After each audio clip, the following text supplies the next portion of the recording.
রাজ্য সরকারের ঘোষণা অনুযায়ী 1 জুন থেকে উত্তরবঙ্গ রাষ্ট্রীয় পরিবহন অর্থাৎ NBSTC বাসে মহিলাদের যাত্রায় কোনো ভাড়া লাগছে না। এই নির্দেশের ফলে রাজ আমলের এই পরিবহন নিগম যাতে ক্ষতির মুখে না পড়ে তার জন্য প্রায় 12.5 কোটি টাকা বরাদ্দ করল রাজ্য পরিবহন দফতর।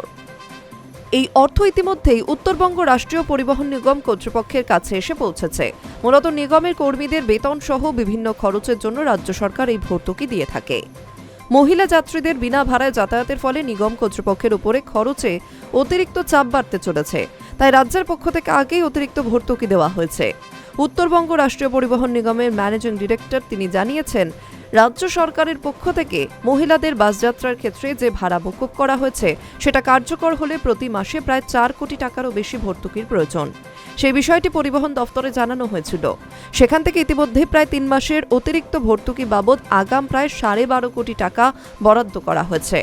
নিগমের কর্মীদের যাতে কোনো সমস্যা না হয় তার জন্য নতুন পদ্ধতির কথা মাথায় রেখে প্রশিক্ষণও দেওয়া হয়েছে। উত্তরবঙ্গ রাষ্ট্রীয় পরিবহন নিগম সূত্রে জানা গিয়েছে, গড়ে প্রতিদিন উত্তরবঙ্গ রাষ্ট্রীয় পরিবহনের বাসে প্রায় 1,05,000 যাত্রী সফর করেন। এই বিপুল সংখ্যক যাত্রীর মধ্যে 35 থেকে 40% মহিলা যাত্রীরাই থাকেন বলে প্রাথমিক হিসাব কর্তৃপক্ষের। প্রতি মাসে NBSTCর গড় আয় 14 থেকে 15 কোটি টাকা। এই পরিস্থিতিতে মহিলা যাত্রীদের ভাড়া মকুব করলে প্রতি মাসে ভাড়া বাবদ আয় প্রায় 4 কোটি টাকা কম হবে।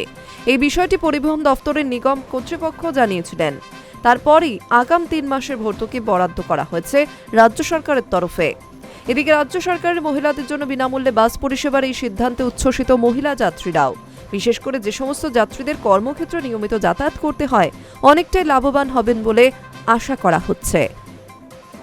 High news network.